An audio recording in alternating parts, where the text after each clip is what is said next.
અંકલેશ્વરમાં ગત રોજ અમરાવતી નદીમાં ભેંસો તણાઈ હોવાનો વિડીયો વાયરલ થયા બાદ હવે આજ રોજ આમલાખાડીમાં ઘોડા તણાઈ રહ્યા હોવાનો વિડીયો સામે આવ્યા છે।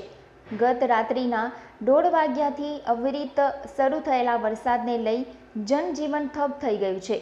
આ વચ્ચે અંકલેશ્વરને અડીને પસાર થતી આમલાખાડી પણ ઓવરફ્લો મોસમમાં પહેલીવાર થઈ છે। પિરામન અંડરબ્રિજમાં 4 ફૂટ ઉપરથી પાણી રોડ લેવલથી વહેતું જોવા મળ્યું હતું। દરમિયાન પિરામન ગામના ફાર્મમાં રહેલા ઘોડાઓનું સમૂહ વરસાદી પાણીમાં તણાઈ આવ્યું હતું, જે પાણીના વહેણમાંથી માંડ બહાર આવ્યું હતું।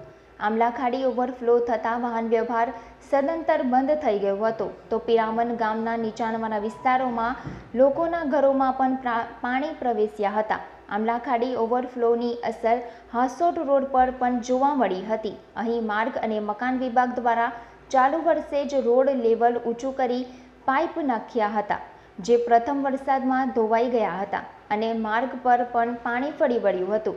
રોડ પર 1.5 થી 2.5 ફૂટ પાણીનો જમાવડો થયો હતો, જેને લઈ વાહન વ્યવહાર અવરોધાયો હતો, જેને લઈ હાસોટ અંકલેશ્વર રોડ ઉપર ભારદારી વાહનો સિવાય નાના વાહનો માટે પસાર થવું મુશ્કેલ બન્યું હતું અને સ્વયંભૂ માર્ગો બંધ થયો હતો। સતત પડી રહેલા વરસાદને લઈ આમલાખાડીનો પ્રવાહ વધી રહ્યો છે, ત્યારે હાસોટ રોડ પર મોસમમાં પહેલીવાર બંધ થયો હતો।